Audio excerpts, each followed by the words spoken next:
Sports on Tap Detroit, brought to you by the Realtors of the Joe Wright Group, Jason Stiltner of Flagstar Bank, Time Out with Steven Scott, presented by Baldman Entertainment. Good evening, ladies and gentlemen. I need all of you to stop what you're doing and listen. We are tonight's entertainment. We're here to fuck shit up. Sports the way it should be.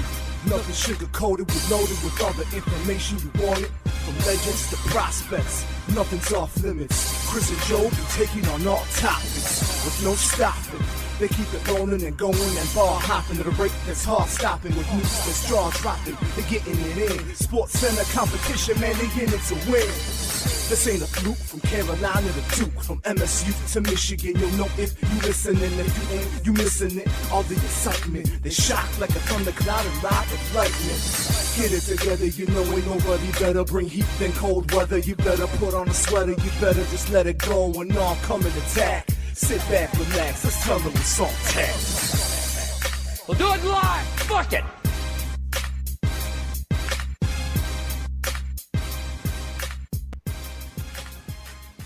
You got a little wiener and some tiny nuts. I never know which one you're going to go with. It always surprises me, but it actually makes me laugh. So, well played on your part. Nice work. Thanks. I do what I do. Welcome to episode 106 of Sports on Tap Detroit. I am Chris Scott, alongside Joe Waddell. Joe, how are you? Good. How are you? Oh, good. Hey, thanks. Nice work. I'm doing all right. Can't complain. Are you better now that your power's back on? Significantly, yes. I know a lot of you, especially in the Metro Detroit area and even farther north, probably were affected by your power going out, of course, when it was freezing outside, so that's always fun. I know ours was out I think it went out Thursday morning, and we didn't get back till Sunday afternoon. Yeah. There's some people that still don't have power back. Right. And to me, that's crazy that people still don't have not. power. If that was me, honestly, hey, DTE, you ain't sending me a fucking bill this month. Not one fucking bill this month. Get your shit together. Yeah. Let's go. Listen, I am not paying any money Yeah. for electricity this month. Like I kept getting emails that said, "Oh, it's going to be ready, or it's going to be back on." I think the first one I got said it was going to be back on Friday or Saturday, and so I took that as allowed the next day. So Right. So yeah, Saturday. they said Friday. I was like, well, it's going to be on Saturday, and I got one that said Saturday. I was like, oh, it's going to be on Sunday. But yeah, it was not the most ideal situation. It was cold in here. It got down to about mid 40s in the house. So, what are you going to do? It happens. There was a ton of ice on the power lines. I get it. But it just seemed almost abnormal, like how many transformers and things were blowing. Yeah. So I was, let's see what night. I was driving home that night from somewhere, and I saw, so my daughter and I went to my stepmom's house. Yeah. And she gave her birthday stuff that night. The roads really weren't that bad, honestly. They weren't. I drove on it from work to go pick up my daughter. Then we drove to my stepmom's house, and we drove back. I really didn't have a hard time. Driving was fine. The ice on my car when I first got out of work, it was a little, I had to chip it away. Right. I mean, other than that, it wasn't bad. But yeah, on driving back home that evening, it was about 7:30ish, and I saw like 3 flashes, like bright flashes. One was off in a distance to the right, 2 of them were off in a distance to the left, and come to find out, I didn't know what it was. I thought I was like, is there light? Is there lightning out? This is weird. I didn't think there was Like, lightning no, out. it's just Transformers It was blowing. all Transformers blowing. Yeah. That I was seeing on the way home, which was just nuts. Well, because it was like I had to bowl Wednesday night, and we weren't sure if we were going to because obviously it was freezing rain all day. Right. And they let us go home from work early that day, which I actually appreciate. I was like, but even driving home, I'm like, it's not that bad. But I understand it. They want us to be safe. That's cool. I appreciate that. Well, listen, letting you go home from work early, that's cool. They closed down. Yeah. What I didn't get was, like we had people leaving our work early. They're like, I got to go. I got to get home. I'm like, do you motherfuckers know we live in Michigan, right? Right. Like this is nothing. Right. What are we doing here? This is not Death Storm 2023, folks. I mean, it was some ice. That's and what it all wasn't of them even. And again, roads to me weren't even that bad. Now I heard some people say that maybe a little bit farther north, the roads were worse. And everybody's different. I guess to me, sometimes the roads can be bad to other people when they're not to me. It is what it is. But yeah, I didn't understand the big deal people were making. Then the ice on the lines, I get. The electricity, the ice gets on the lines. Or it gets on a tree, on a tree, the ice freezes on a tree, it makes the tree heavier, and the branch falls down. I actually had a large branch that fall down in my front yard. That happened to my buddy Pete. Basically the whole back of his house, it got taken down by tree branches. Damn. It got pretty jacked up. I thank God my house wasn't damaged with it, but it landed right in front of my house across my walkway. And when I went out in the morning to go to work, I trying to grab this big ass tree trunk of a thing and trying to drag it when it's still covered in ice and slipping out of my hands. I'm like, this is too early for this shit. So, like I said, I went to bowl that night and I drove home and it was fine. I woke up the next morning to go to work. Everything seemed fine. We still had power. And then at some point between the time I went to work and Lady Friend went to work, our power went out. It was kind of like, oh, that's nice, lovely. That's weird that it took that long. I know, right? So, like I said, we were without power for like 3 days. But when I heard it came back on sometime Friday morning or Sunday morning, that was a big relief. And then I even heard like yesterday, people were losing power again. Like people that just just got it back. So I don't know you see that and you see all these like warehouse explosions and trains going off the tracks and I don't know what the hell's going on now, man. But listen, okay, I'm not a conspiracy theorist here, but that train going off the track is in Ohio is really fucking weird. You know why? Because there's literally a fucking movie that came out this year about a train Yeah. derailing with hazardous material on it. Right. And guess where that movie takes place? Ohio, of course. In Ohio. Right. I'm like, come on, man. That's why Ohio should come just on. be abolished, period. Like, are we serious right now? We made a movie about a hazardous train crash in Ohio, and it happened. Well, speaking of something that should be abolished, the XFL. I want to get into the XFL really quick because it came back for, what is this, version 3.0? 3.0. And With Dwayne The Rock Johnson. And I got to tell and, you, man. and $7 Entertainment. I got to tell you, I'm done with that guy. I'm done. I'm not. I'm done I with never him. will be. I'm done with him. Like you get I like him. you get to a point where somebody's like just way too overexposed. Oversaturated, yeah. That guy Yeah. is way too overexposed and way too oversaturated. And now it's to the point now I just find him annoying. See, I'm not to that point yet. And that's fair. But I I'm to get the to point that- now I find him annoying. I get to that point with a lot of people, though, so I understand where you're coming Right. from. Like I still watch his TV show, Oh, Young Rock. Young Rock. Yeah. I enjoy that. But again, so my mother used to start watching it. I didn't watch it. Yeah. She watched it, and she's like, "Oh, yeah, I think you like this." So I started watching it. I was like, "Oh, it's not bad." I still watch it. She doesn't. She said she got annoyed with it. I heard the And best part of that show is they don't mention Shawn Michaels by name. They don't. They call him some other weird name. Yeah, that hatred was real, man. Yeah. Oh, yeah. But that's the thing that I like about it, though, is all the telling the story of him in the wrestling business and seeing all that, knowing that I grew up watching Mm-hmm. Oh, all yeah, that. for sure. Like it's really just kind of cool to watch those portions of it. The Right. show itself is just average. I enjoy watching it for the throwback and the callbacks to all the wrestling stuff. Right. Which makes sense. I understand that. But yeah, no, he's one of those people that if you find him annoying at this point because he's way It's just too. It's he's too much. It's just too much. I get it. He is. He's all over the place. Yeah. Literally fucking all over. And the place. honestly, congratulations on all your success. That's fantastic for you. But like I said, it just kind of gets to the point. It's like man, enough. I'm just kind of tired of seeing. like him. I'm just done with you. Like I don't hate him or anything like that. I don't want Right. to see him on my television screen every 5 minutes. You're like, listen, I'm just over it. And Listen, I still care about you, but I don't want to see you anymore. and especially with the XFL, like I love where he's coming from on this. Like he was, the last guy cut or whatever, so that's why he has 54 on his jersey or whatever. Yeah. And I can understand that. And I actually appreciate that. But I'm sorry, dude, your league's gonna fail. It is. Unless, like we had talked about previous, and we've talked about this a few times, you turn the XFL, merge it with the USFL if you have to, and you have to make it a feeder league to the NFL. So if you were to do this, I've thought about this, right? Yeah. And I'm glad you brought it up. What you would do, and we've discussed this on the show before. And we have, and I was kind of against it because I just think 3 leagues is too much. Okay, but what you do is Right. you have the 2 leagues, XFL and USFL, right? Yes.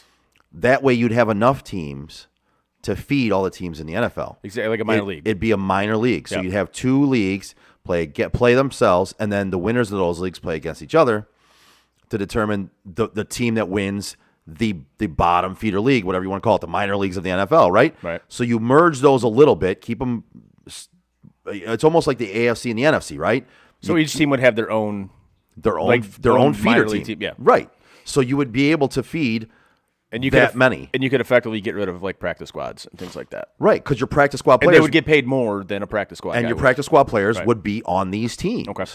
So it would almost be like the G League for the NBA. You know what I mean? Like it would Yes. be the minor leagues of NFL. You could feed the NFL players. Players could come out early from college if they chose to. Now with NIL money, that's going to be hard to do. Oh, yeah. Without the NIL money, that would have been a better thing for these players that didn't want to go to school, didn't want to stay in college. They could have went and got paid some money until they were eligible to go to the NFL. But now it's going to be a little different. But at least you have a choice. Some players will come out. Some players that maybe wouldn't get good grades but are good at football, maybe they would go to these leagues Right. and play in these leagues until they're eligible for the NFL. But no matter what, these leagues are not going to work No. until they do this. So whether you saw the viewership. There's nobody. Again, nobody's watching this. whether this could work or not, whether our idea could work or not, we know for a fact that the idea of the USFL and XFL haven't worked and aren't going to work. So the only way they will work is if they do this. I agree with you. Now, one of the things I kind of take issue with this is, say you do this, do you play this league during like the spring, summer, or do you do it during the NFL season? Because what's going to happen is you're going to get guys that are literally going to play the entire year. You know what I'm saying? That's a lot. That's a lot of football. If say a guy gets called up, he's going to basically end up playing the entire season, like literally the entire year. I mean, it might not be in a huge role or anything like that, but that's still, you're playing football the entire year. That might be the sacrifice you make. Okay. And listen, if you're getting paid that money and you choose to make that sacrifice, it's one thing. But you couldn't play this at the same time as the NFL. There isn't enough watchability in that time frame. The NFL takes up so much of viewership during the NFL season. If only you could do it, and obviously they're not going to do it, but if you could only do it, turn the Thursday night game into the USFL minor league game. Yes, ding, yes. I think it's the only way it would work during the NFL season. Right. You could play it on Thursday night. Yep. Play it on Friday night. Because frankly, you look at it, the Thursday night game is shit anyways. It is. So why not put a game on where, it's not going to be the best game in the world, but it's guys literally playing for their livelihood. Mm-hmm. I would much rather watch that than fucking like Colts Texans on a Thursday night. And having names on these teams that then tie into your team. Exactly. Your Buffalo Bills. Right. My Cleveland Browns. Having guys on these squads that are guys that might be up and comers that could make it to the NFL, could make it to your team, you'd be willing to watch that. Yeah, you see a guy that. Yeah, you see a guy that comes up, and you're like, hey, I know who that guy is, and I know what he can do. I've seen him. He can catch passes. He's fast. He can run. He can tilt the rock. I like that idea. I think that'd be a fantastic idea. Obviously, it's not going to happen. Not going to happen. But I think it's a terrific idea. It's fun to talk about. Oh, absolutely. Yeah, it is absolutely fun to talk about because I think it's a terrific idea. But they're clearly not going to do that. So and this clearly is not going to work unless they do that. So they're almost at a crossroads here. Yeah. And I know the USFL has a little bit of a tie-in with the NFL, right? Yeah, a little they're bit. Kind of affiliated with them. They're on NBC. They have commercials during They're on Fox too, right? I know they have commercials during games on the NFL. So I mean, there's a little bit of tie there. But what it is if you know something isn't going to work and you keep trying it, that's the definition of insanity. Exactly. Like, it's insane to keep doing that. You know it's not going to work.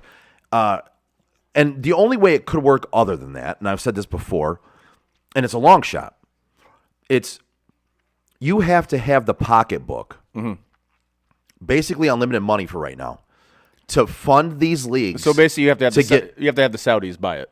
Yes. Yeah. You'd have to be able to fund these leagues. Yeah. For a while until you build up viewership, build up fans, build up that momentum, and then you could end up reaping some rewards for it, and it could gain momentum. But until you have the money to back that up, with it failing, because it's going to fail at first, you have to have the money to back that up and keep it afloat. I mean, you've seen the ratings. You're not going to do it. It's going to fail. Yeah. Like, nobody's watching this. Again, at least for a while, it's going to fail. Yep. Now, if you have the money to keep it afloat long enough to gain momentum, gain viewership, gain fans, the problem is it fails so soon, you can't do that. Yeah. Because by the time these come around, we're over football for a little bit. We've watched college, we watched NFL, and we're like, all right, man, I need a little break. And then this comes around, and we're like, it's funny you bring it up because that was my whole issue with having the USFL and the XFL. I was like, it's too much. It's just oversaturation, kind of like I said with The Rock. It's oversaturation. It's too much. People love football, but they're not in love with football. You know what I'm saying? People love football. Listen, as one of the people who loves football more than most fucking people, I would agree with that. I haven't seen a single fucking XFL or USFL game this year. You know why? Because I hit my limit. Exactly. You need a break. I need a break. And that's what makes like the draft and the schedule release and all that stuff. That's what makes that so exciting is because you've had that break. Right. You know, and now it comes back. Everybody loves the first game, like the Thursday night kickoff of the season. Like everybody looks forward to that because again, you've had your break. And exactly. And that's it. And when those leagues first came out, that's one of the biggest things I said. I was like, this isn't going to work. Yeah. And then once you brought up the idea of making it like a minor league or a feeder system, at first I was like, but the more I think about it, and it's I don't know, probably been a year or so since you kind of brought that up. Like maybe 2 years. I think 2 years. Yeah, but the more I thought about it since then, I was like, you know what, that actually does kind of make sense. Like, I don't know how well it would do against college, especially with NIL now.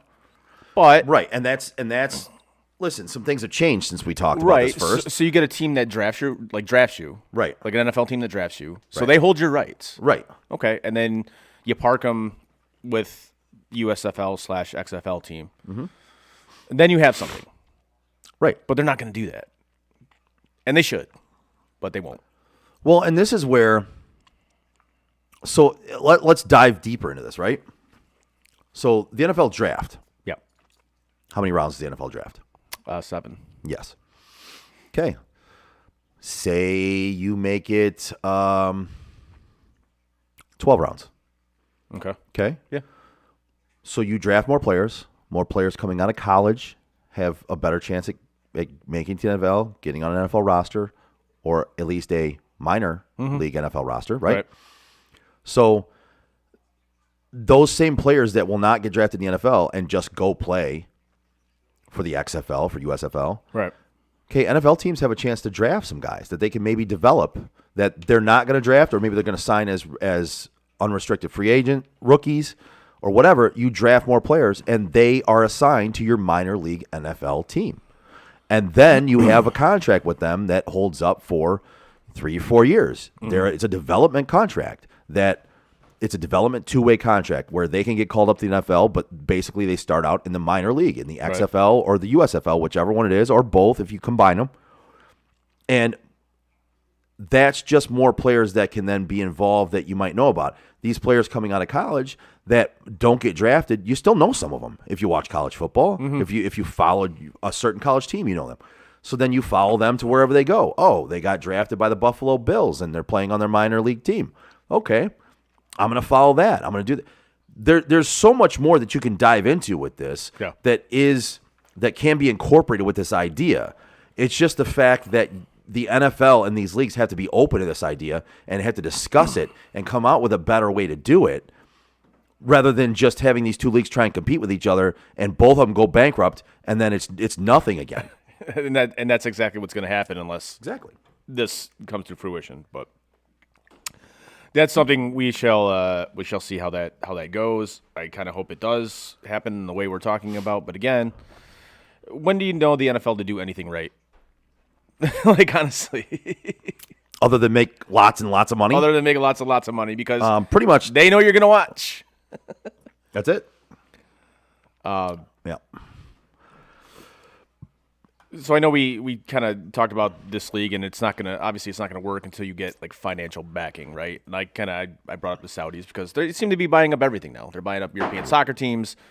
They're probably about to buy WWE, from what I hear. Oh. And but that's why I want to, and I know this is going to be your favorite topic. I want to get into Live Golf for a second.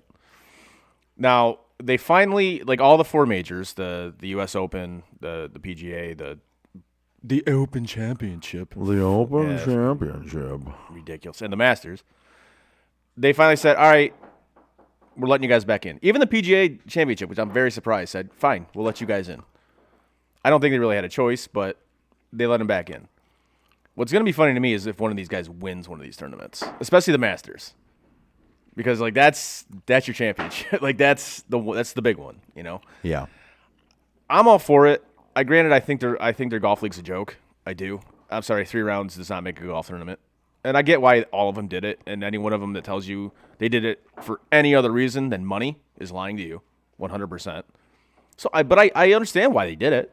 I get it. If you have to play, and Dustin Johnson said it perfectly. He said, "I get to play less golf for more money." Yeah. Okay. Yeah, okay. I understand it, 100%. Done. And they're obviously doing it, but here's the issue. Nobody's watching it. They have like this minor TV deal on like CW50, and it's like tape delayed.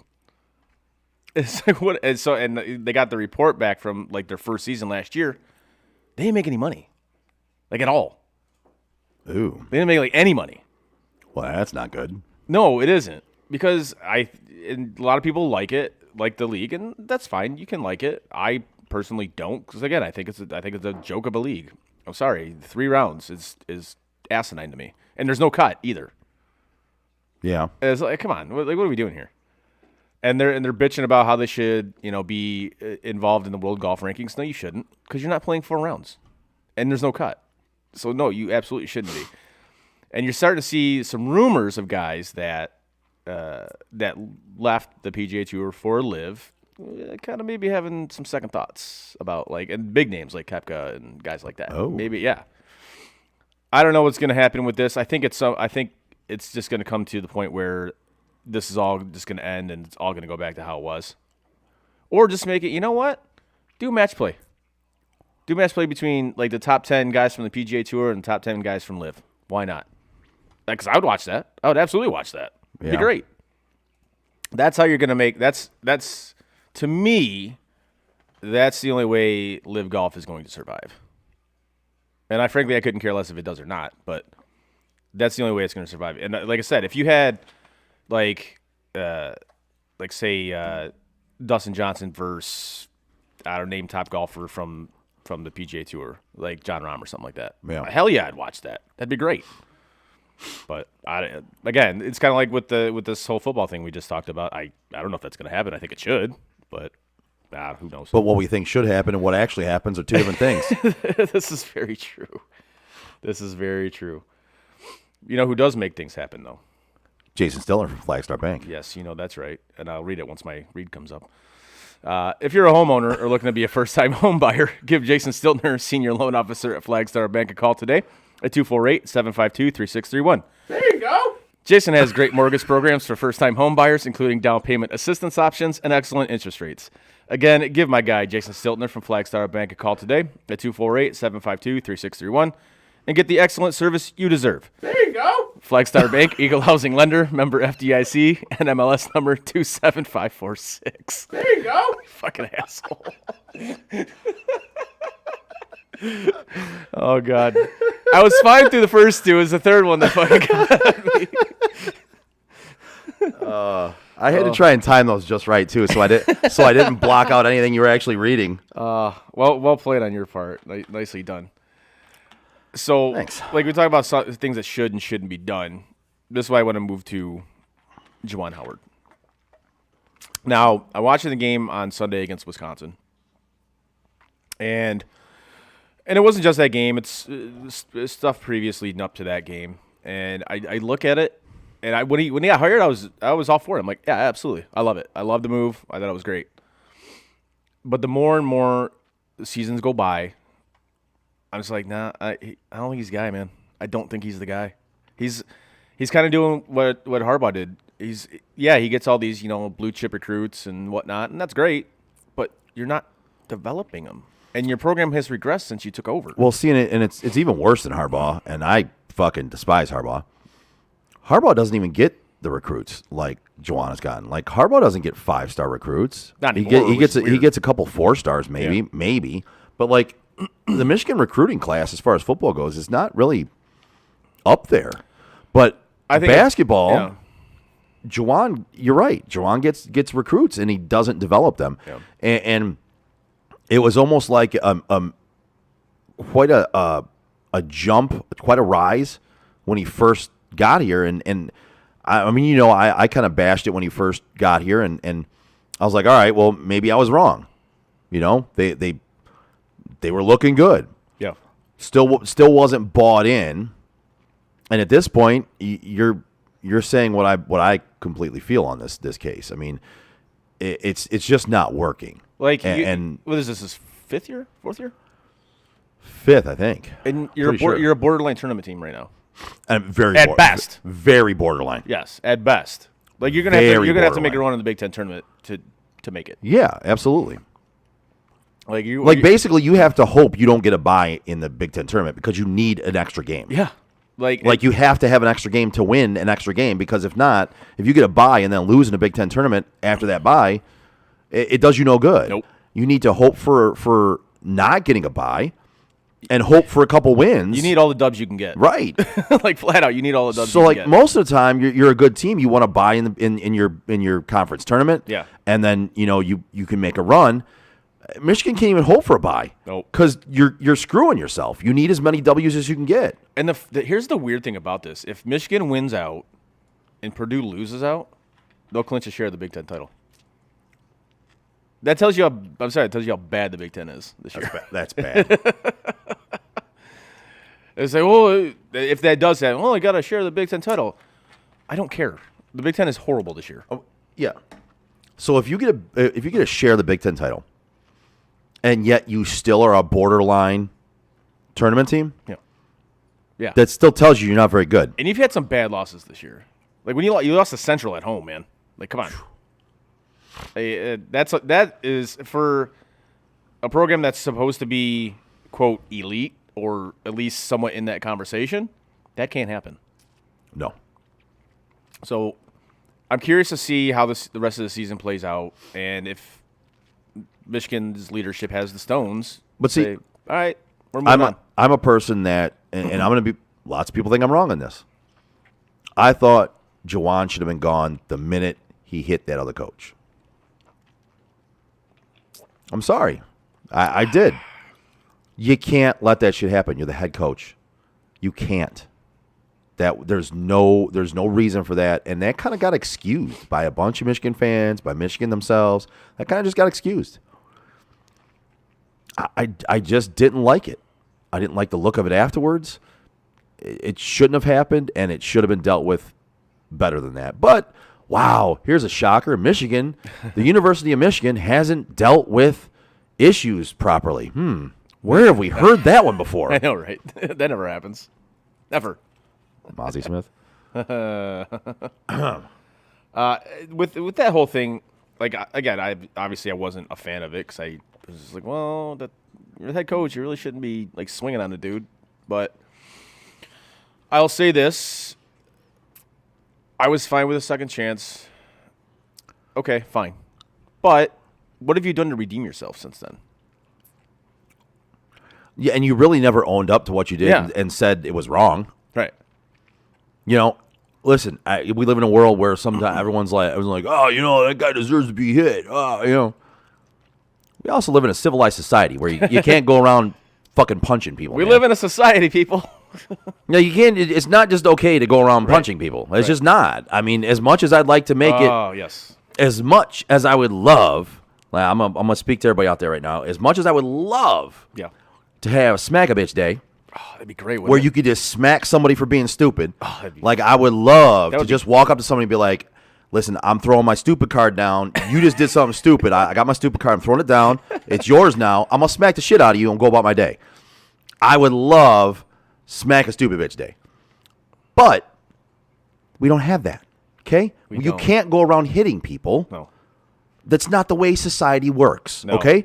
Now, if somebody says something to you, you can say something back. But again, folks, why are we letting words carry so much meaning? Somebody says something to you, all right, cool, fuck you, bye.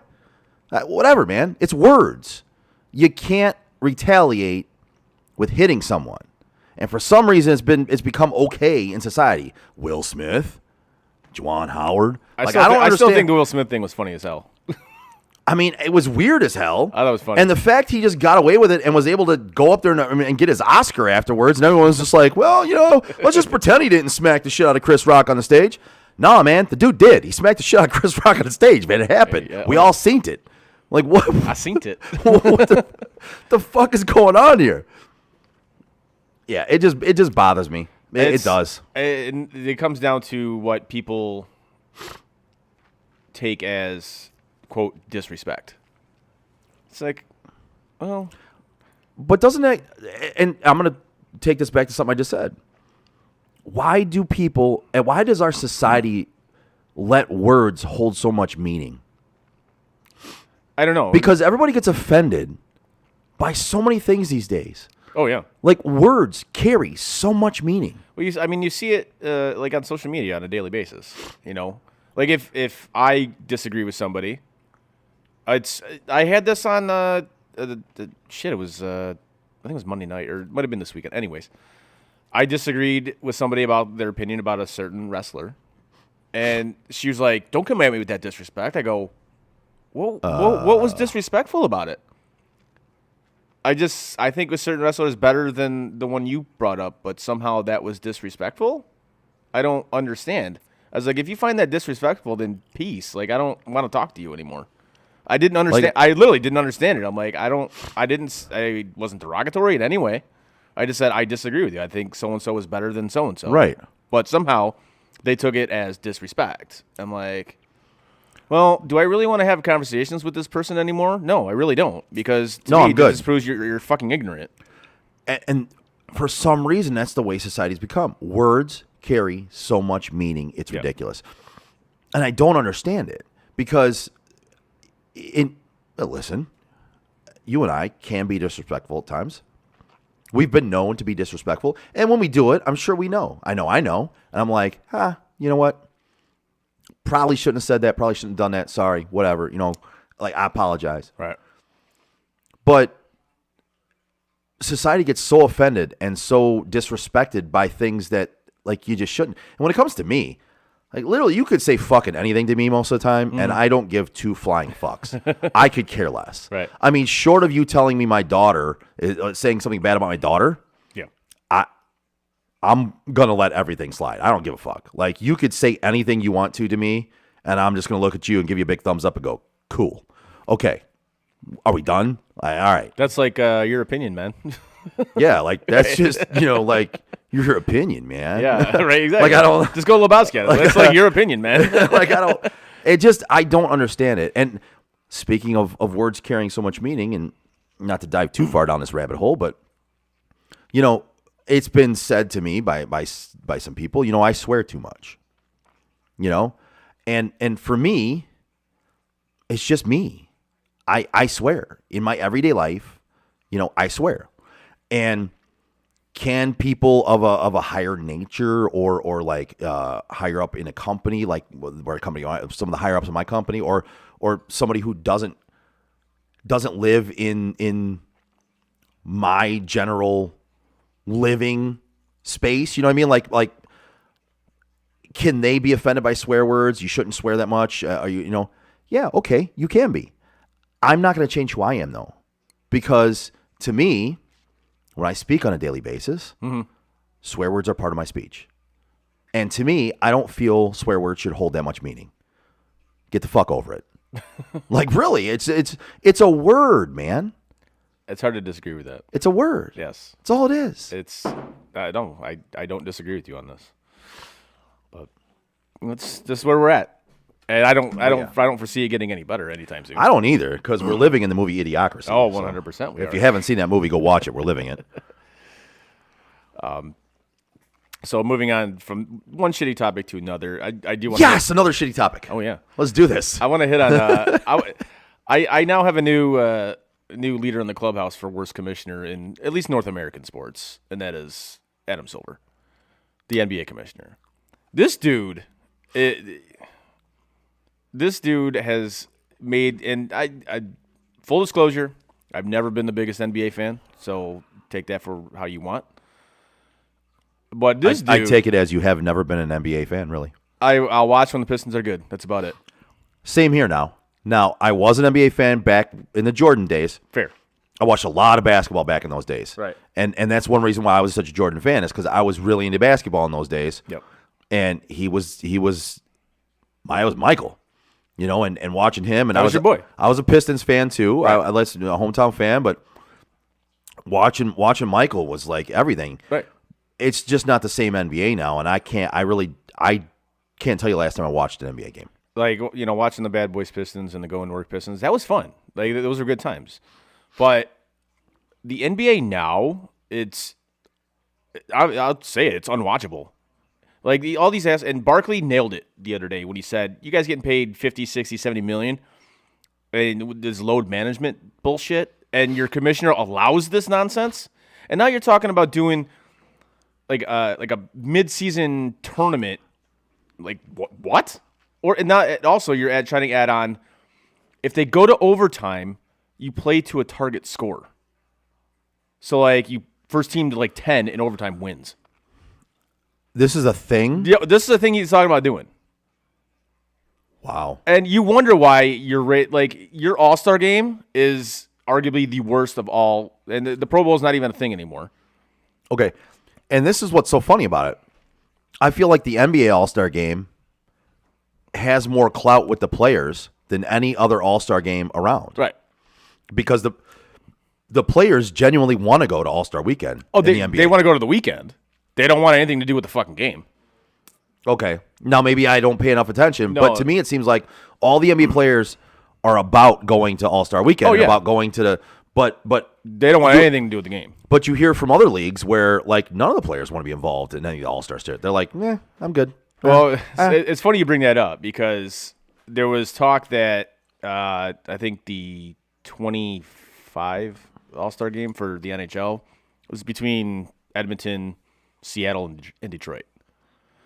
And Brad Marchand. And I'm not a fan of the guy, but some of the tweets and social media stuff he puts out is hilarious. I love it. And he goes, can't wait to see how many guys boycott that one. And, of course, Detroit people are, like, bashing him. And I replied, I go, he's not wrong. I mean, no. He's not wrong. Like you saw, like this year it was in Florida where Right. the Panthers play. Right. And every guy they talk to is like, I love it. It's nice. I can bring my family down here. We can do stuff at the beach. We can do this, that, and the other thing. They loved it. They're like, warm weather? Hell yeah. I'm sorry, guys. They don't want to go to cold weather cities. They don't. No. And like Why- next year's in Toronto. Why would you want to? Right. Like guys don't want to do cold weather cities. They just don't. It's simple as that. So there was talk of maybe nothing official, but like a lot of the NHL talking heads were saying, well, maybe they'll do like a, kind of like a rotating spot, like a venue. Like do one in Florida and then one in Vegas and then one in Dallas, like warm weather cities basically. And then if you want to have one like every 5 years in like a cold weather city like Montreal or Toronto or Vancouver, whatever. Right. Yeah, fine.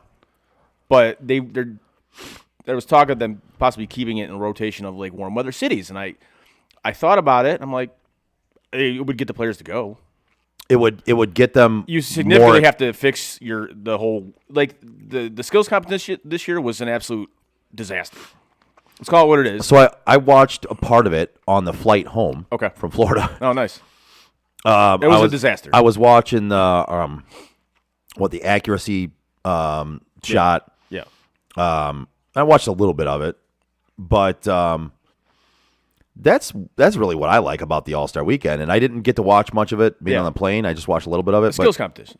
Yeah. That's what I like about it. That's what I enjoy. I do enjoy for me, that's where the NHL has gotten it right, is their skills competition. Normally, yes. Now, I didn't see this year's all, so I'll take your word for it, but to me, the skills competition is what makes an NHL All-Star Weekend fun, is watching that and watching those guys compete, because they genuinely enjoy competing with each other in those events. There was a few issues with this year's. It was way too long. There was way too much time between events and between things that went down. And some of it was like literally they weren't even in the arena doing this shit because they did stuff outside and whatever. Which again, warm weather city, you can do that. That's fine, yeah. And it was just it was very what's the word I'm looking for? It was very bungled, I guess. It didn't gel. It was too much going on. It just didn't work. And I understand you want to try. It was a B-rated production. Yeah, basically. Like I understand you want to try new things, and I whatever. That's fine. But you also have to look at it as the attention span of your average viewer is like 10 seconds. It like flat out. That's the way society is right now. That's why they're trying to make baseball faster, and we're gonna get to that here shortly. But I'm a fan. Just abolish all the All-Star games. Get rid of all of them. Even baseballs. Get rid of it. Well, baseball to me failed when they Get rid of it. when they had that whole we're not going to play any extra innings thing or all that. Like it was just like okay. I mean, the obviously We're not going to have a winner of our game. Like we're just not going to have a winner of the game. Like they've eliminated the Pro Bowl.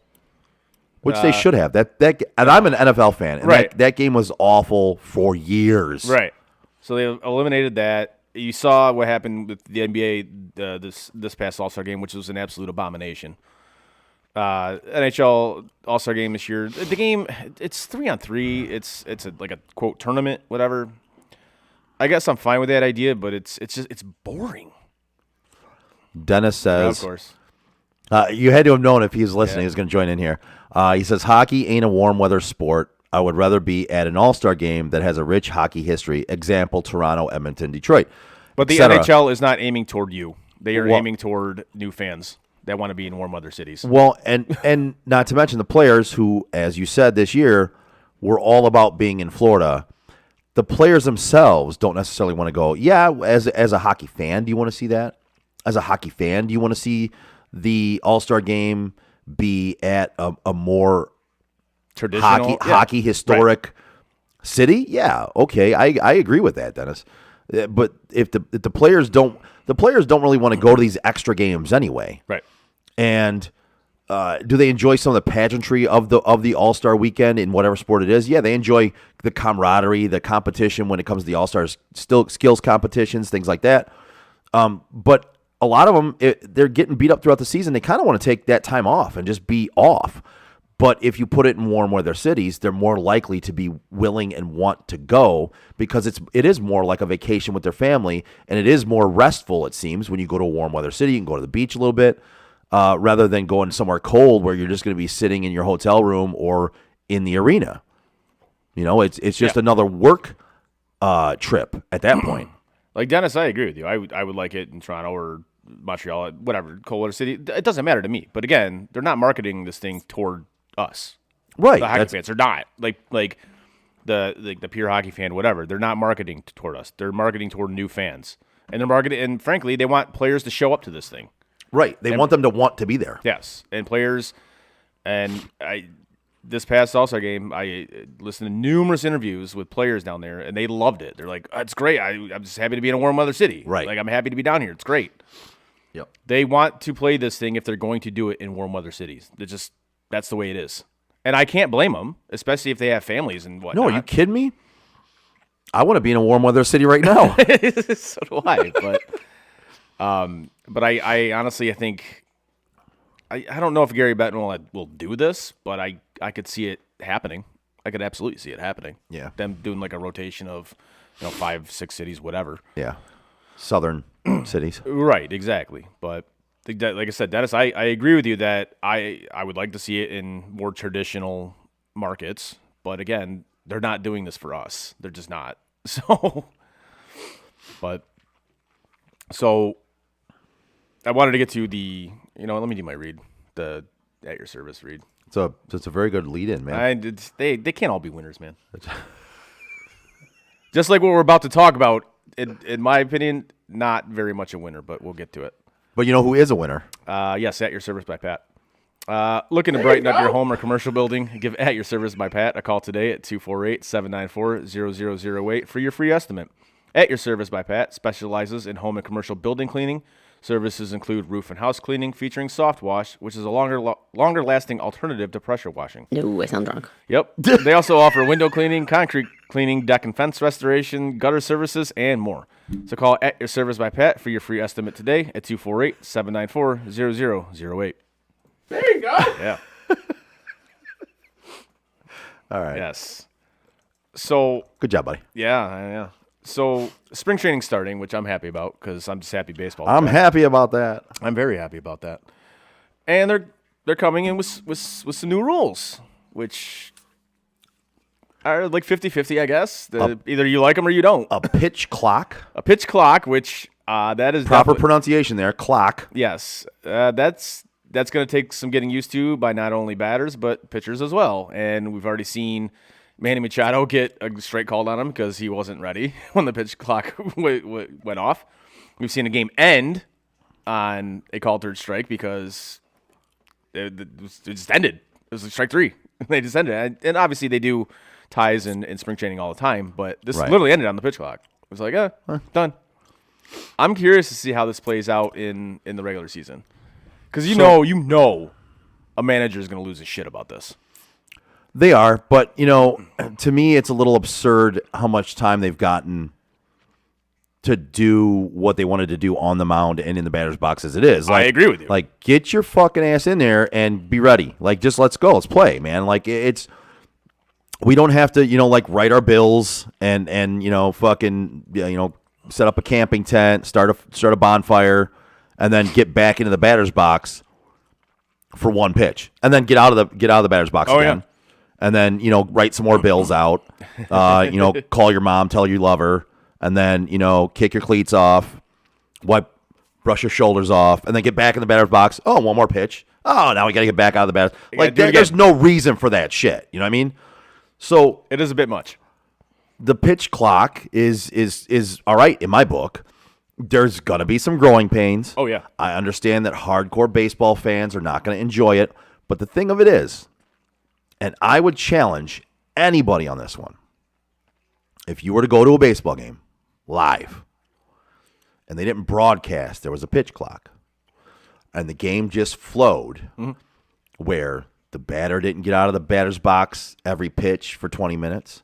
The pitcher didn't, throw 25 pitches over to first base or get off the mound, circle the mound, scratch his crotch, tip his cap, scratch his nose, pick his nose, do all these things in between. If the game just flowed and they just used this clock as a way to make it flow, but you didn't realize it, they didn't advertise it, they didn't bring it up to you, baseball fans would have no fucking clue. Yeah, because they wouldn't know the difference. Exactly.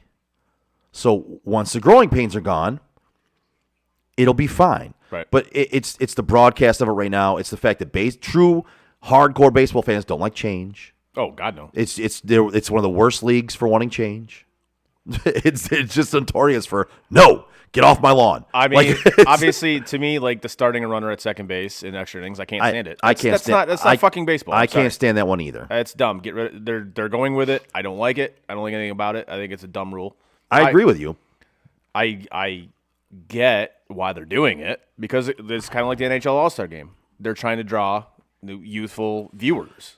And to me, the excuse for them is not legit. They're saying we can't have baseball games in the middle of the season going 3.5, 4 hours. Right. Like we can't have it going into 15, 16 innings. Right. How many really did that though? There is these handful. All these games aren't like Yankees Red Sox circa 2004. Right. Like That's 2003, 2004. That's not what it is. Like a handful of games went that many fucking innings. Right. So their excuse of making this the reason why, well, we don't want games to go that deep. Players are getting exhausted throughout the season. Come on. Real reason to do this is because you're trying to get new fans. You're trying to be the new shiny toy out there. You're trying to get people to view, right? Right. I don't like it, but I'll deal with it. It is what it is. I'll still watch baseball. I'll still enjoy it. If the hardcore baseball fan can get over that and deal with that, guys, you can deal with the pitch clock too. Because once it hits a certain point, they're not even going to broadcast the pitch clock. You're not even going to know about it. It's just going to be a smooth transition and a smooth game. And that's exactly where I was going to go with this. It's going to get to a point, and we're going to be in June, and you're not even going to think about the pitch clock at all. You're not going to think about it, which I think that's kind of the whole point. That's kind of what they're going for here. Is they want a smooth pace of a game. And they don't want all these bullshit timeouts and shit. Like it's just ridiculous, man. Now, being a quote purist, I don't care how long the game goes. It doesn't matter to me one bit. I'm going to watch regardless. But even as a purist, you got to admit that some of these the time these guys take it's out of control. Fucking it's ridiculous. It's absolutely ridiculous. Like some of these pitchers, stow the ball. Right. Like let's go. Even some of these batters, get your ass in the box and let's go. Right. It happens on both sides. 100% Pitchers and batters, they got to be just listen. Get out there and fucking play. I'm just waiting for the first time an umpire and a player just go nose to nose. It's gonna be awesome. Yeah. It's gonna be great. It's gonna be fun. That's gonna be fantastic. And then another rule they brought is the bigger bases. Have you seen these things? Like they're bigger bases. I haven't seen them yet. They're basically wider, like whatever. And I saw them. So are they still square? They're just they're bigger. They're just bigger. Honestly, when you look at them on TV, they don't really look all that much bigger. I think it's only like 3 inches that they made them bigger. It's not a huge. Depends on who you ask whether 3 inches is a big difference. Or not. Yeah, that's what she said. I think what it will do is actually it will help with offense in the game. Which, if you've seen baseball stats lately, the offense of the game it's going way down because first of all, players can't hit anymore. But when they get on base, nobody steals anymore. But I think this will help that because you have that extra, quote, 3 inches, that's what she said, to grab onto. That's what she said. And not to mention, with these bigger bases, they're eliminating the shift. Which... The shaft? What? Yes. That's what she said. They're eliminating the shift, which, frankly, I'm not a huge fan of. I'm not, because these are major league hitters. Be better. Be better. Well, so I mean, frankly, what does it matter? You guys can't hit anyways. You guys strike out like every other at bat. but the shift to me It's a thing. Oh, it's a thing. The shift to me was, okay, you only hit to this side. You only are good at hitting this side. Right. Okay, be a better hitter. That's my point. Right. Be better. And like there's a guy for MLB Network. He literally broke it down to the past X amount of years.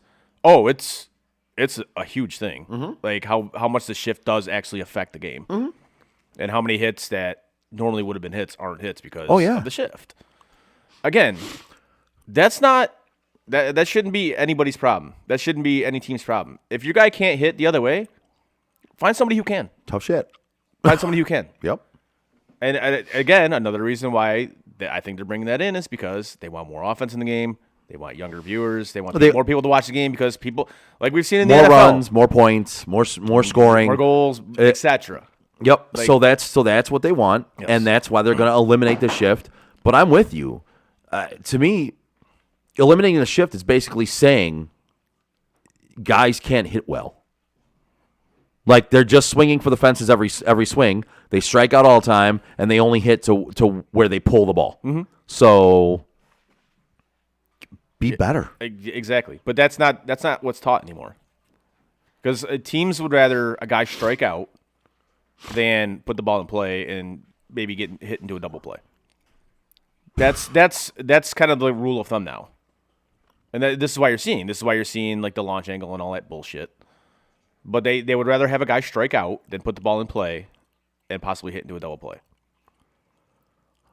Which, Well, okay. I hate that I understand the strategy of it because you're trading one out for 2 outs. But to put the ball in play, make a play on you at least. How many times do players make an error? How many times does a ball squeak through? I mean, look at Javi Baez. Like, come on, Like shit. that. There is plenty of good that can come from just putting the ball in play. Yes, 100%. So as I said, you see how the game is now, and it's literally it's almost like either a home run or a strikeout like all the time now. Yep. And yes, will eliminating the shift help that? Yes, it will. I mean, there'll be more doubles. Yeah, There'll be some more singles. Oh, yeah. It'll help. It'll help small ball a little bit because hits that would normally be a line shot out or a Right. fly out will now find green. They'll find grass. You know what I Right. mean? Like, so that'll be a single. That'll be a double. But goddamn, man, can't you just get your hitters to swing where they can hit the ball the other way? I don't necessarily think it's going to help a guy like Joey Gallo who can't hit the broadside of a fucking barn become all of a sudden a 300 hitter. No. The dude is an under 200 hitter. That's just who he is. Right. Because he's all or nothing. He either strikes out or he hits a home run. Right. That's who he is. He's a left-handed hitter, but to me it doesn't matter because he's frankly a shitty hitter. Like, period. He's a shitty hitter.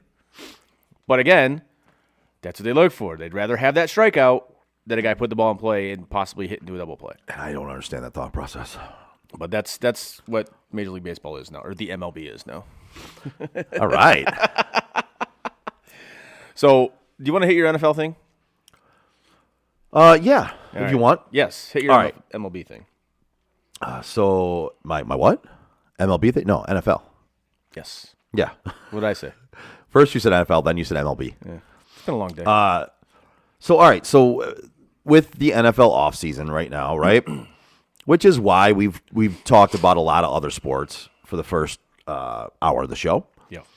But quickly, kind of, I wanted to touch on some of the bigger questions facing each NFL team for this offseason. And if you want, we can run through them kind of like rapid fire and just give our opinions on this biggest question for every NFL team is brought to us by the ESPN. Oh, good. And so we'll start with the AFC East and your Buffalo Bills. Okay. Who is the bigger priority in free agency? Tremaine Edmonds, or Jordan Poyer? Well, Jordan Poyer wants to go to a state that doesn't take half his money, so which I don't blame him. I don't either. God, that's tough. I would say Poyer. See, and I would go Edmonds. Okay. I would go Edmonds. It's for the simple fact that I think Poyer is going to be going anyway. I think you can re-sign Edmonds. I think Poyer's a loss at this point. Okay. But even by choice, I would probably go Edmonds as one of the more premier linebackers that can cause havoc on multiple levels of the field. Well, as we saw, I don't know if you saw this today, Leslie Frazier stepped down today. He's taking a year off. Oh, okay. Yes. So basically, they mutually parted. They basically told him, "Dude, you suck. Take a year off." Yeah, he said he wants to take a year off, and then he's going to coach. He's going to come back and coach next year. I don't know where. I don't know if it's about. I have no idea. But he, as of I think either yesterday or today, is no longer the defensive coordinator of the Buffalo Bills. Well, that'll help them. Doesn't hurt.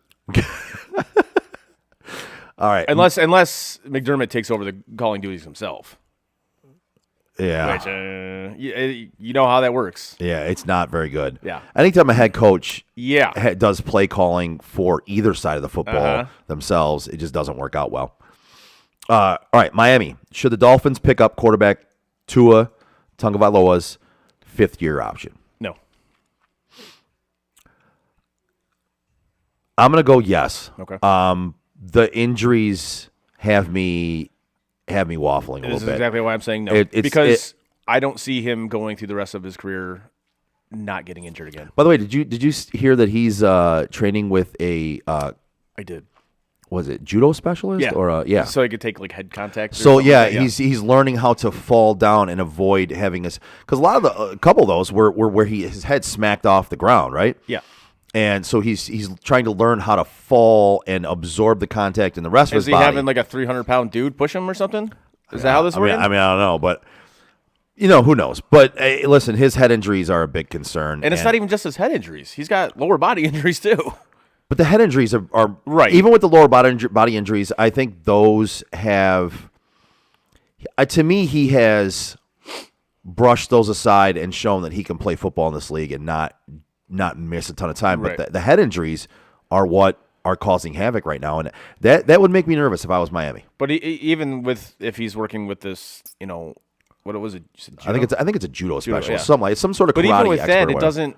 To me, that doesn't make a whole bit of difference to me because even if you don't smack your head off the ground, you can get hit in the head by like a linebacker going 30 miles an hour. That Right. just rips you right in the dome. And at what point in time are you just susceptible to be getting more with lighter hits? Yeah, because I mean, with each concussion you get, the more Yeah. likely you're getting. I tell you what, I think Miami needs to sign a capable backup Yes. for sure. I would agree with that 100%. So to answer your question, no, I would not. I would not do that unless you could somehow get it like a team friendly deal.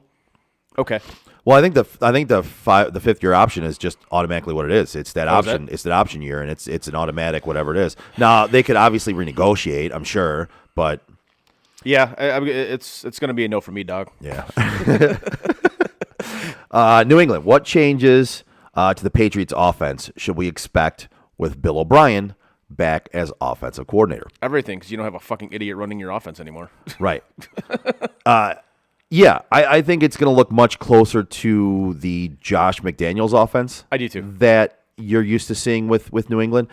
You don't have the rocket scientist / moron running that offense at this point. Yes. And the only reason they were doing that is because the Lions were paying his whole fucking contract, so New England didn't have to pay him anything. They got rid of him as soon as they had to pay his contract. Now, that being said, what Mac Jones are you getting? If he's going to be the starter.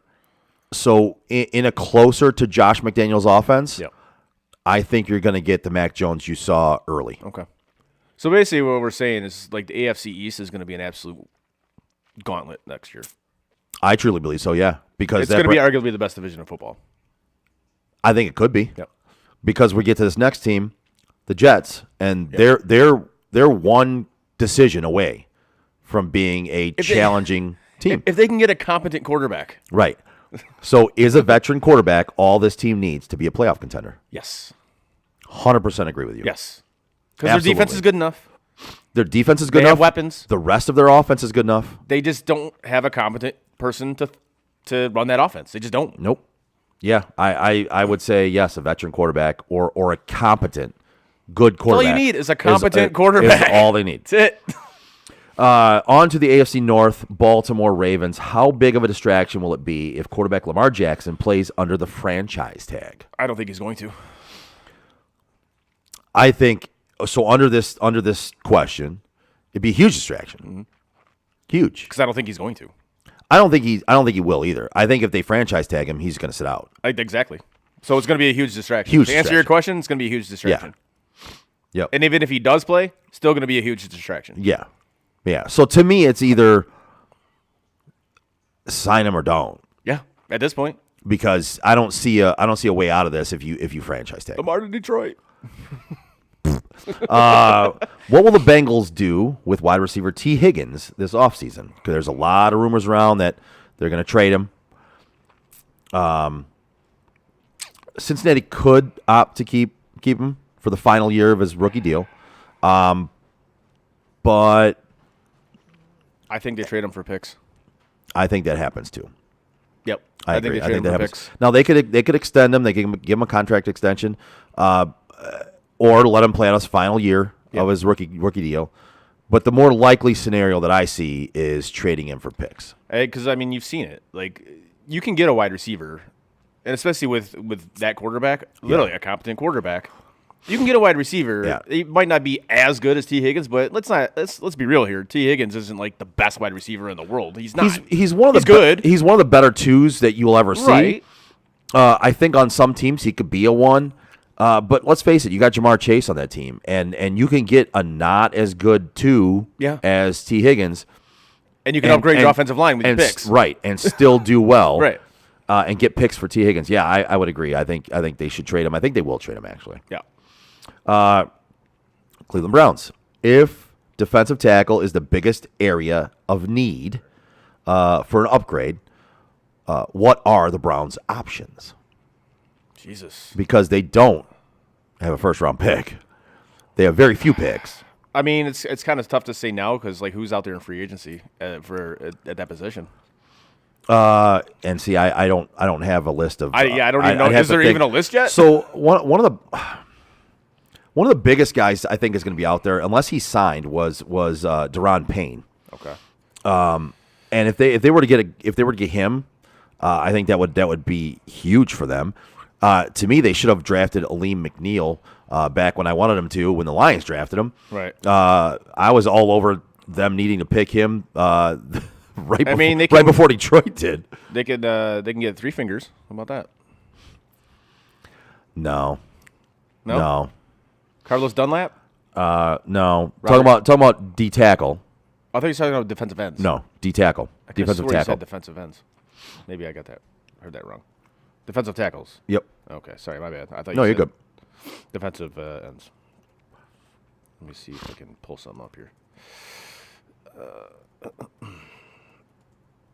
Nope. There we go. Okay. Let me see. Linval Joseph? He'd be an upgrade. Hey, The guy that comes to my mind is Deron Payne. I think he's a huge. Wait, hold on a second. This isn't right. I don't think this is an old list because it still has Sue playing for the fucking Lions.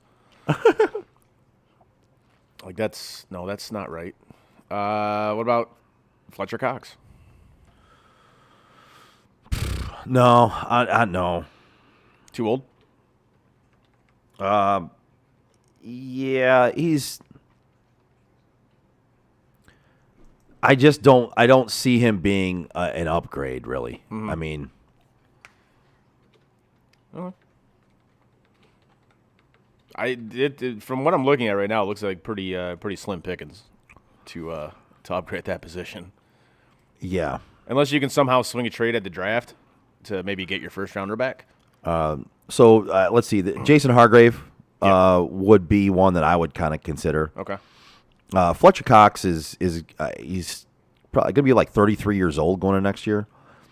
Jason Hargrave from the same team, is 2 years younger. Would probably cost you a little bit less, but has a little bit more gas in the tank. Yeah, I'm looking at this list. Wow. It's And of course, Ndamukong Suh is out there, but Yeah. he's going on. He's gonna be going on 37 this right. next year. I mean, Detroit just released Michael Brockers. Yeah, I see that. I'm not really about that. David Onyemata. That's a decent one, honestly. Coming out of New Orleans.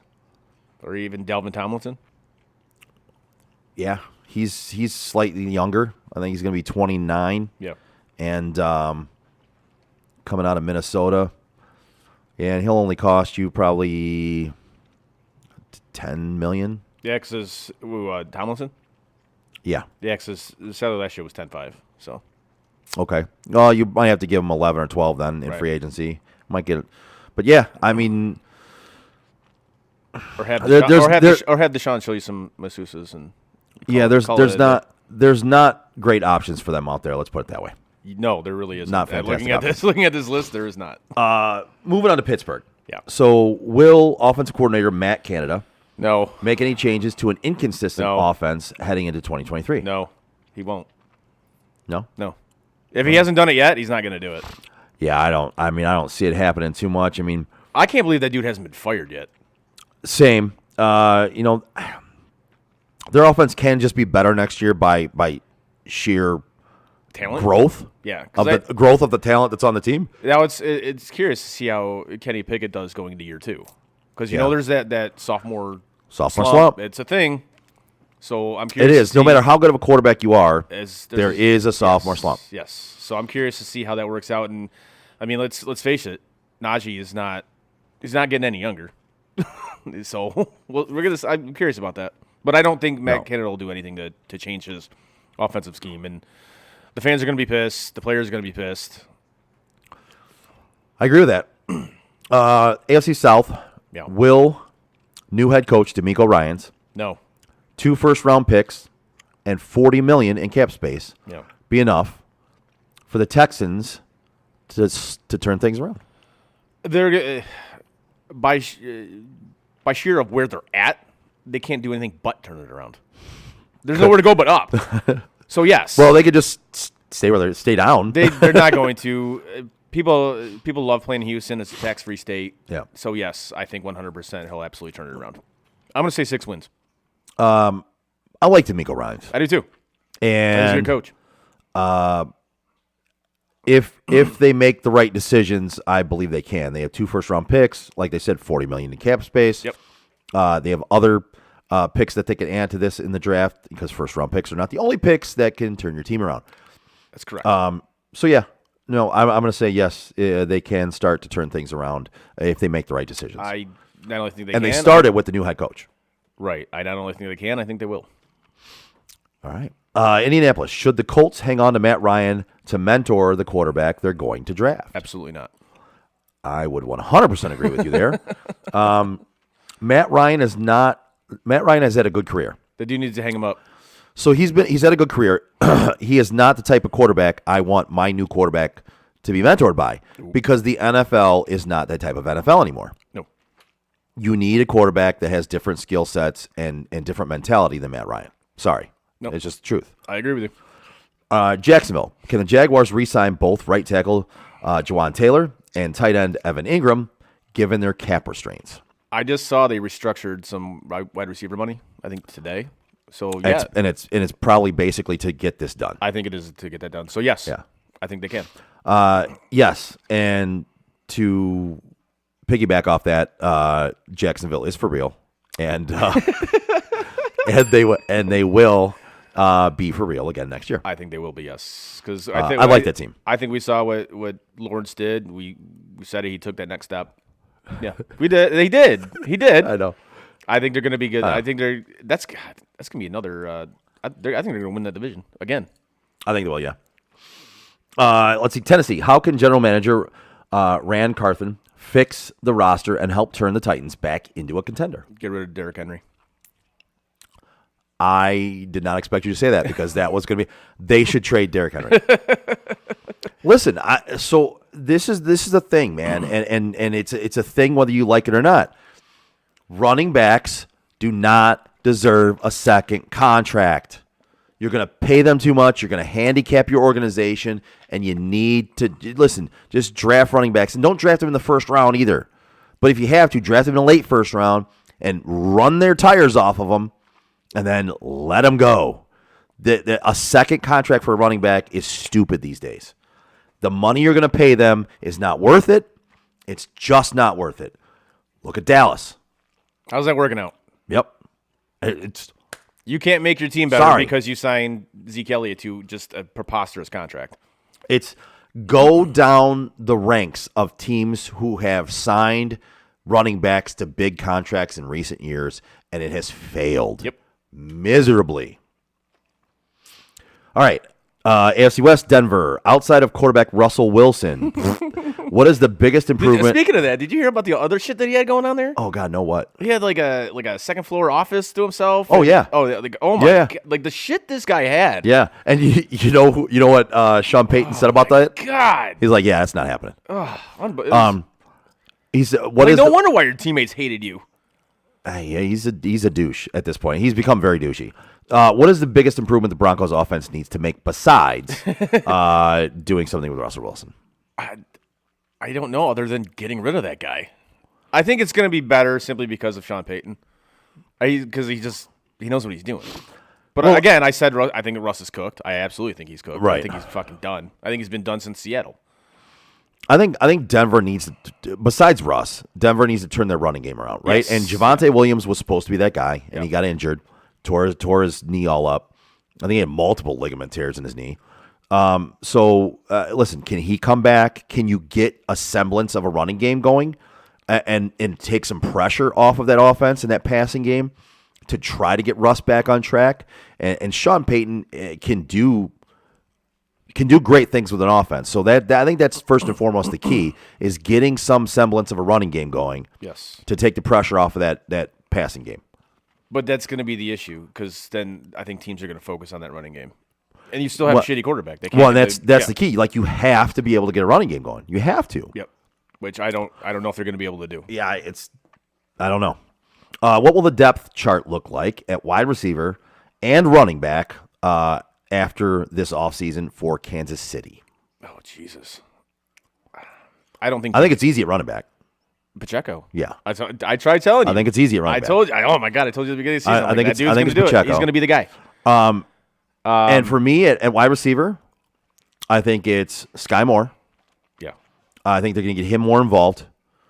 I think they're going to lean more on getting. They're going to try to get him. He's a fast, speedy playmaker that you need to get the ball in the hands of, and they just didn't do a great job this last year. And he came along a little slow as a rookie, but you can turn that around. Kadarius Toney. I mean, he didn't play much, and as you know, I call him cadaverous because the dude's always dead. But when he's out there, he can make plays. I think he shot his load in the Super Bowl. I'm sorry. I think he shot his load in the Super Bowl. Yeah, I mean, but you've seen him do it in regular season too. He just can't stay healthy. Like, dude, you gotta stay healthy. This is why I have no faith in that guy. He's cadaverous. Exactly. He really is. He's dead all the time. Is Juju still there? Did they get rid of him? Juju, Mecole Hardman, both those are potential unrestricted free agents. Yeah. Then you got Valdez Scantling, Kadarius Toney, Sky Moore, and then of course free agents or draft. Right. So I think Scantling sticks around.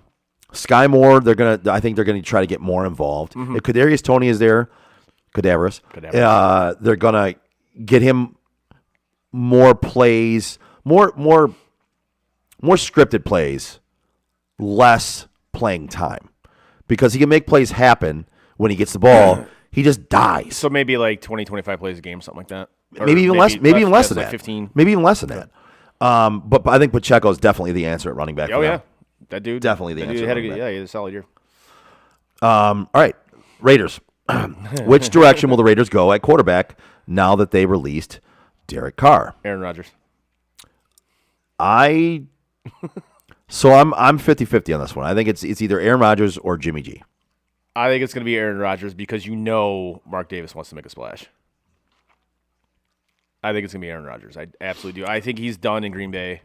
I think Green Bay's done with him. Yeah. So Is he back from his from what I heard, his yeah. quiet time or Yeah, whatever it it's- was called? from what I hear, yes. His dark out or whatever, He's blackout. done, yes, he was done with his blackout. So, All right, yeah. But yeah, I'm going to go Aaron Rodgers. But I could see Jimmy G being a thing too. Yep. I don't think they. So there's also talk of them just staying with Jarrett Stidham, and I don't believe that's a solid. That's not an option. Or maybe a surprise trade for Trey Lance. Oh, yeah. All right, Chargers. Yes. What do the Chargers need to change or improve to realistically threaten the Chiefs' AFC West dominance? Get rid of their head coach. Nailed it. Simple. Get rid of their head coach. That guy's an idiot. He's an idiot. I cannot stand him at this point. He's quickly climbing the charts of head coaches that Joe hates. As he should. Quickly. Because he's an idiot. Yeah. All right, next. That was an easy one. Do the Cowboys have the right personnel to run Mike McCarthy's West Coast offense? No. That was going to be my exact answer. No. No. You don't have the right quarterback. I think you have the weapons to do it. You don't have the right quarterback to do it. You don't have the right quarterback. And I don't. Too many people trust Tony Pollard when he's been a part-time player, and Zeke is definitely not the guy anymore. You don't have the running backs. You might have the wide receivers. You don't have the quarterback. So no. Seconded. In this second season as GM, how will Joe Schoen build around quarterback Daniel Jones? He's got to get weapons. As simple as that. They just released Galladay, or they're going to release him at the start of the NFL year. That should have happened. Yes. Should have never signed him. But yeah. I'm kind of curious to see what happens with Saquon. I would love him. In my opinion, I would love him in a Bills uniform. In my opinion, New York, unless they're gonna franchise tag him, they can't keep him. Again, don't give running backs the second base, the Right. second contract, the big contract. You don't do it. Let other teams do that. And I'm not a Giants fan, so if they want to do it. I'm speaking as if I'm in the Giants organization. Yeah. Don't do it. But the simple thing, Don't you do got to it. get Danny Dimes some weapons. You have to. Absolutely. Because you look at that game against Philadelphia in the playoffs. There was nothing. They didn't have anything except Zero. Saquon. That's all you got. Zero. And you had Saquon and you had Daniel Jones running for his life. Yeah. and running all over the place. It was just them too. Philly. Are there any core players the Eagles might struggle to retain or let walk before next season? Miles Sanders. So I would Was he a free agent coming up? yeah, the money's gonna be tight for them to keep him. Okay. But also that defense is gonna lose some guys. Yes. So James Bradbury. Even though the cap is going up, like, what, 15 million or 18 yeah, million? but they're still gonna end up losing some guys. So Fletcher Cox we talked about. Which, that dude's going to be a Hall of Famer, but Yep. he's going to be like 33. We talked about Jason Hargrave in the same defensive tackle conversation. James Bradbury is a guy that honestly he's one that around here the Lions fans are talking about wanting the Lions to go get. The Slays They're there gonna in age. they're gonna lose some guys in that defense, and it's gonna be a big thing for them to be able to fill those holes either through other free agents or draft. Right. That's gonna be huge for them. Right. Washington, will the Commanders be in the market for a starting quarterback this offseason, or is Sam Howell really their guy? I hate this franchise so much. I hate everything about this franchise. I hate their owner. I hate their stupid fucking name. And frankly, I don't care what they do. If they were just eliminated, I'd be fine with it. This is why we need relegation. In the NFL, we need relegation 100%. Frankly, if they could, I wish the owners could be like, no, until you sell this team, you're no longer a thing. Done. That's what this team needs. Get rid of your fucking owner. I think owner's a fucking piece of shit.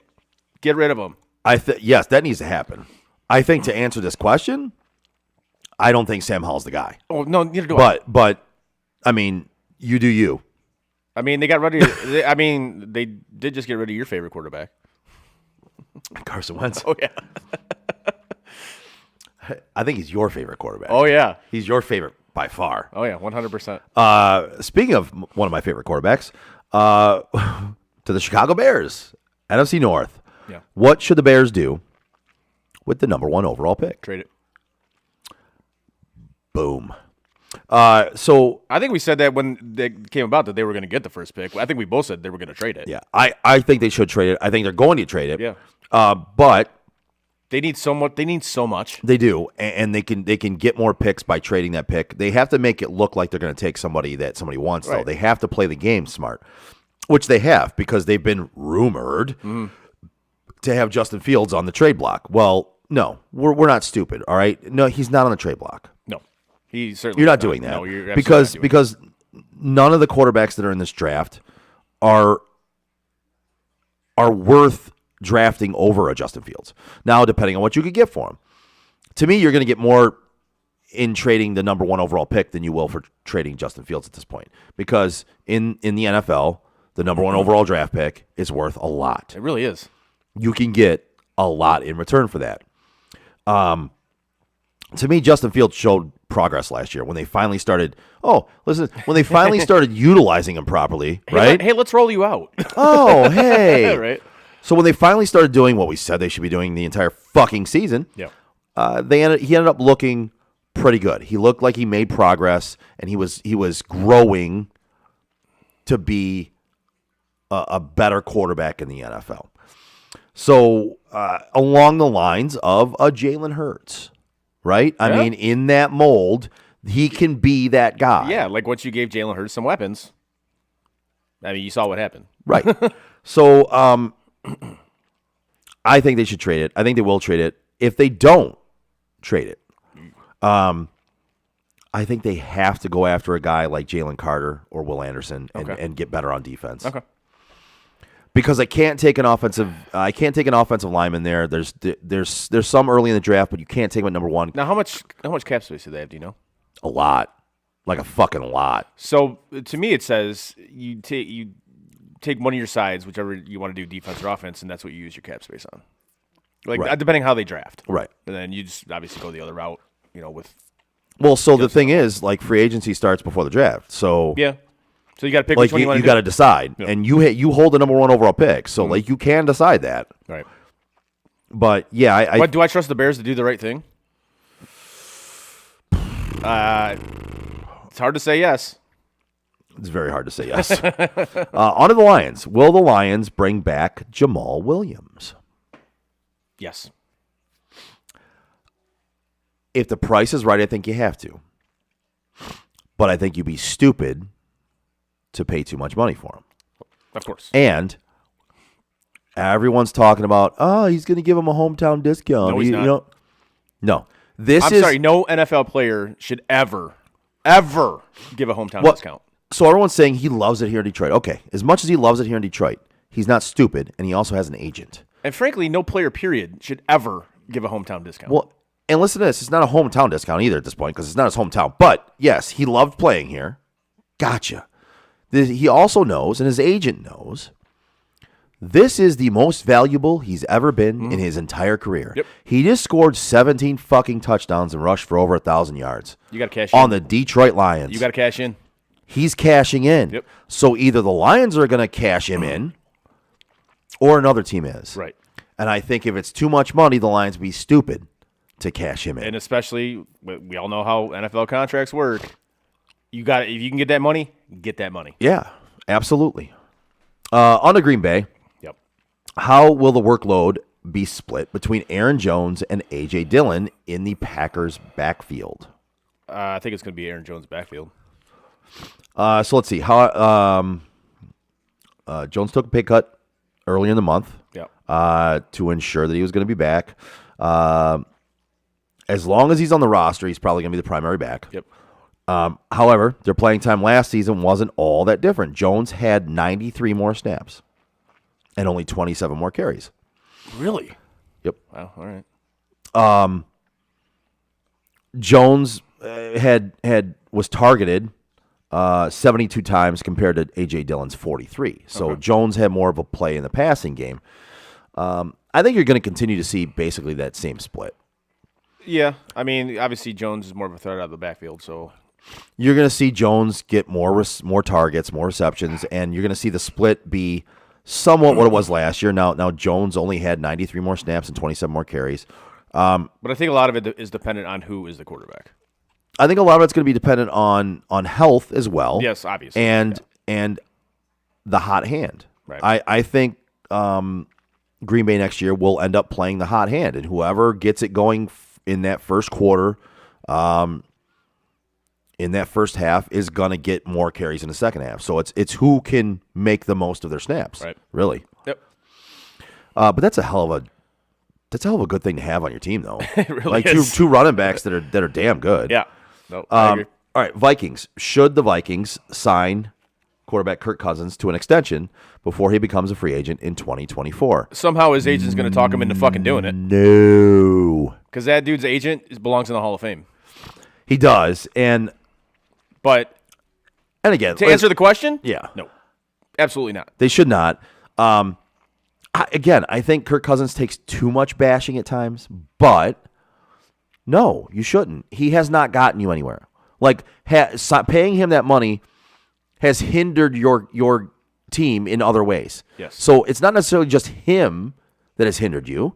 He's made bad decisions, but again, I think he takes too much shit. With that being said, when you pay that big money, your quarterback has to be able to win you games. Kirk Cousins is not the guy to win you games. If you're paying that much money to a quarterback, you're going to lose money on the rest of your team that you can't divvy up somewhere. You have to make up for that with your quarterback winning you games, and he doesn't do that. This is correct. So, no. NFC South, Atlanta. Would the Falcons part with the capital it will take to trade for Lamar Jackson? Couldn't spit it out there. I sound drunk. Wow, that's a good question. I think they're going to try to, but ultimately, I don't. I think they roll with Desmond Ridder, and I don't think they even attempt to. Okay. I'm going to say they're going to try to. I'm not saying it'll happen, but I could see them trying to do it. Right. I personally don't think it would be worth it for any team to do that. I don't disagree with you on that. But you see a lot of the decisions these teams make. Oh, I know. Yeah. And listen, they could. I think they're going to roll with Desmond Ridder, and I think they would be stupid to pony up the draft capital and player capital it'll take to get him. Agreed. Carolina, what roster changes are required to put the next Panthers quarterback in position to succeed? Well, apparently they got a good coaching staff down there now, from what I've read, what I've been told. But after that, I really don't know much about the Carolina Panthers. I got to be honest with you. I canceled my subscription to Carolina Panthers monthly. Oh man, I think one of the biggest things for them is that one of the biggest, like, just nobody cares franchises in sports? I think it has been. Like, I put them there with, like, and the funny thing is they made a Super Bowl. I know. But it's like one of those teams that I'm just like, they're there. I don't even think people in Carolina care. Right. It's like I put them like with the Minnesota Wild. I'm just like, they're there. Okay. I think one of the biggest things for them is they need to get a quality, competent tight end. Okay. To me, that's one of the biggest things you can get for your quarterback. So if we're talking about to put their next quarterback in a position to succeed, I'm gonna look at any team and what you do to put your quarterback in a position to succeed. Get them a safety valve. Get them a tight end that can catch passes over the middle. Right. That can be your dump off guy. That is sure-handed. I mean, they can go back and get Robbie Anderson, right, or whatever the hell he changed his name to. Choice? Yeah, Anderson? Robbie Is Choice. Is it Choice and Choice Anderson? Yeah. Lady friend says, "Who are the Minnesota Wild?" She literally didn't realize. She's like, "Wait, that's a team." I'm like, yeah, that's a team. Are you serious? Oh yeah. Oh, that's fucking great. I thought it was funny. That as is hell. fucking hilarious. But that goes to my point. Right. It's just like they're just there. Right. They're just there. New Orleans Saints. Will the Saints try to trade into the top 10 of the draft to get a quarterback or try to snag one in free agency, a la Derek Carr? I think they're going to try to trade up in free agents or in the draft. Because, I mean, you saw what they did last year in the draft. I see this being the landing spot for Derek Carr. Okay. All right. Because I threw that in there. That wasn't actually part of the question. Right. I threw that in there because I think that's really what they're going to do. Fair. I gave you my answer in the question. I could see Derek Carr. Where the hell did I see him going? I'll get back to you on that. There was somewhere I saw him going, but I forgot where. It'd be funny if Aaron Rodgers went to the Raiders and he went to Green Bay and then led Green Bay to the playoffs and like a run. That would be great. It'd be fucking hilarious. With Tom Brady retired, will the Bucs blow up the roster and go into full rebuild mode? They should. I 100% agree with you there. I really do. I don't see any quarterback going there and making that work right now. No. I You don't. saw what it was at the end of Brady. It wasn't very good. So at this point, why wouldn't you blow it up? You're not going to be able to keep Evans and Godwin there. I just saw they're releasing Fournette. Yeah. I mean, you're there's a lot of things you're not going to be able to keep doing right now because it's going to cost you too much money. Right. All right, the West NFC. Should the Cardinals go into full rebuild mode or try to contend in 2023? I think another franchise that needs to be relegated. I think this goes back to the last one. Yes, you need to fully rebuild because your last regime fucked it all up. And you still have Kyler as your quarterback. Right. Yeah, but the answer to the question, yes, they should absolutely blow it up. Yeah. Kingsbury fucked it all up. Like I said, I wish that franchise could be relegated, but since they can't, yes, blow it up. The Rams. If Matthew Stafford, Cooper Kupp, and Aaron Donald return and are healthy, could the Rams reemerge as a legitimate threat to the Niners? No. I think they're done. I think that window's closed. So if this scenario plays out, Stafford, Kupp, Donald, all healthy, all return, I think they could. Do I think they do, and do I think all those things happen? No. No. I think one of those Stafford to me is done. I think he could be. That the injury would worry me. Yeah, and then obviously you've seen it with Aaron Donald the past year or so. Like, I'm going to retire. I'm not going to retire. I'm going to retire. I'm not going to retire. I could see him just saying, I'm done with this. I don't want to do this anymore. But I could also see him coming back and they'll say, well, let's give it one more run. So I don't, even if all that happens, Right. I don't think they're as good as the 49ers. No. I don't. Which brings us to the 49ers. Yes. With Brock Purdy's elbow surgery looming, Yep. is this the opening Trey Lance needs to prove he is the Niners' long-term quarterback answer? I think it's the only one he's going to get. I agree with that one. Listen, this Better could- take full advantage of it. He has to Yeah. at this point. Yep. And if not, this turns into one of the worst decisions the Niners ever made was trading that draft capital to get Trey Lance. Yep. Now, you and I were both on the side of the Niners in that one. We were. We both liked Trey Lance. Yes. Trey Lance was a good player coming out. I believed he had what it took. He hasn't gotten. I don't want to say a fair shake, but his at the beginning of his career has been not successful and not really his fault.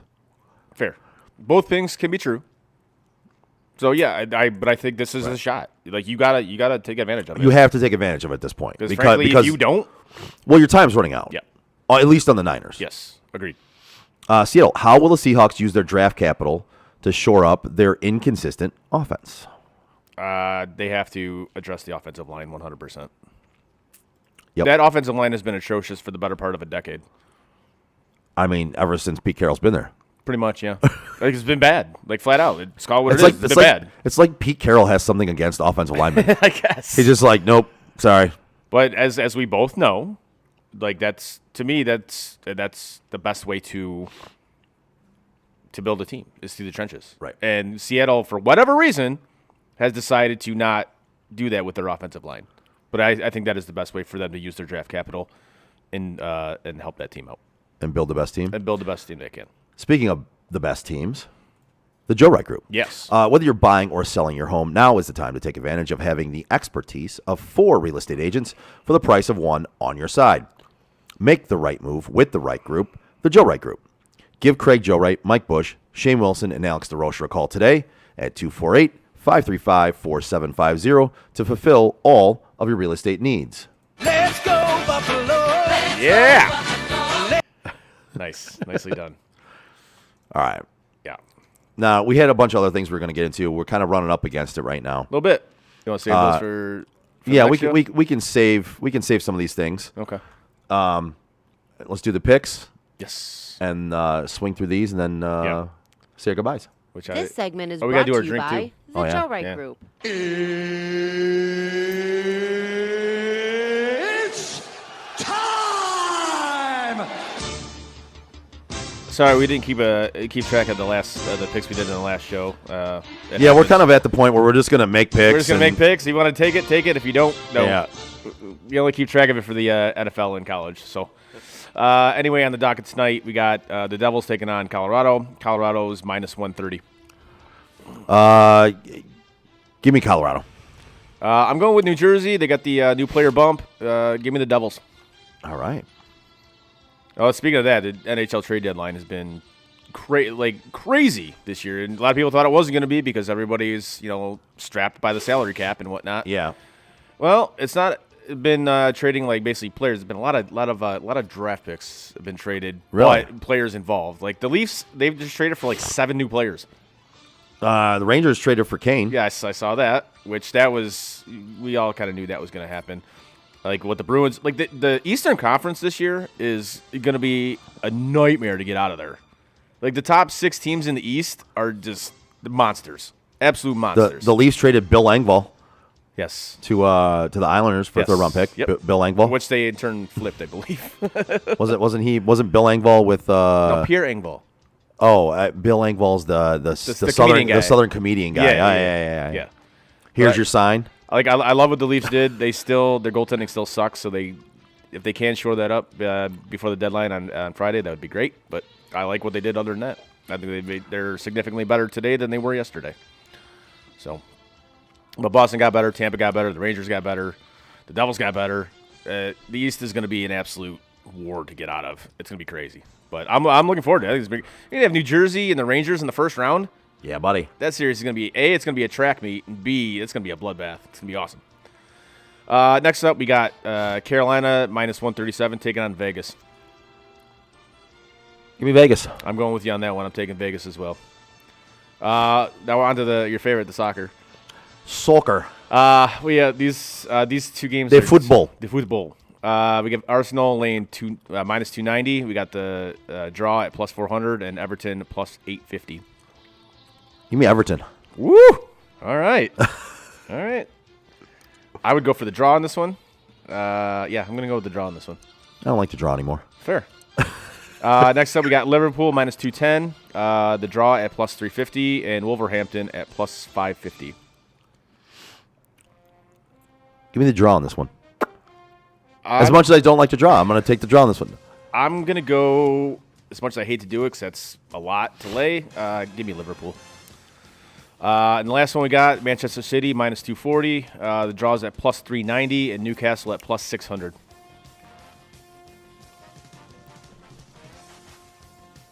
Who was it? Wait, who was it now? Sorry. Manchester City minus 240. Yeah, give me Manchester City. Draw at plus 390 and Newcastle at plus 600. Manchester City. I can't believe I'm doing it. I'm hammering Newcastle at plus 600. Oh, wow. And this is one I would actually do like a parlay, like Newcastle to win. Yeah. Both teams to score, Newcastle to win. I would do that. I might actually do that tomorrow. Wow. All right. But yeah, those are our picks.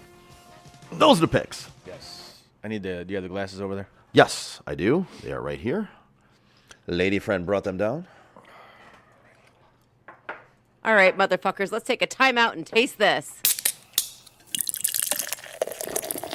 Brought to you by the friendly fans over at Timeout with Steven Scott. Also, Bald Man Entertainment, who is going to be doing some things with us coming up, we believe. We're going to do some collaboration efforts.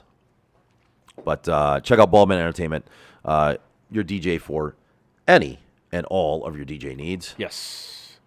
So this one, is a shout out to my buddy Jeremy. It is from Flying Dog. It is called Raging Bitch IPA. Raging Bitch. It is 8.3% ABV. Yeah, let's give that a shot because that should be a good one. Cheers to Jeremy. Cheers to Jeremy. Love you, brother.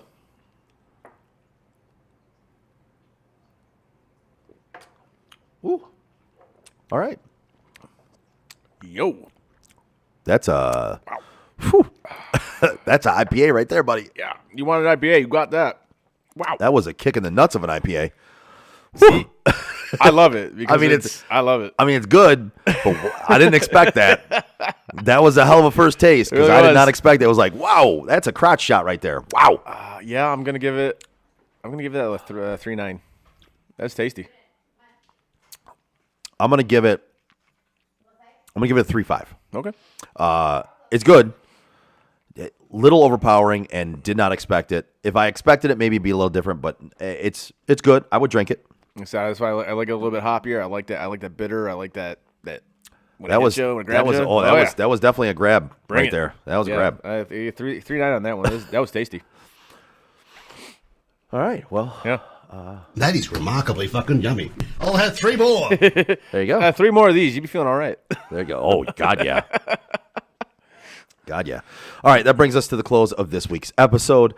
Give us a like, a share, and a follow on our social media like Facebook, Twitter, Instagram, Twitch, and YouTube. You can find all of our podcasts at your favorite podcast provider. As always, check out SOTDET.com. On behalf of Chris, I am Joe. We are Sports on Tap Detroit. See you next Tuesday. And that is it for us today. No! God, please, no! Bye. Have a great time. No! God! Bye, guys. No, no, no, no, no! Bye, buddy. No! Goodbye. No! Goodbye. No! It's never goodbye.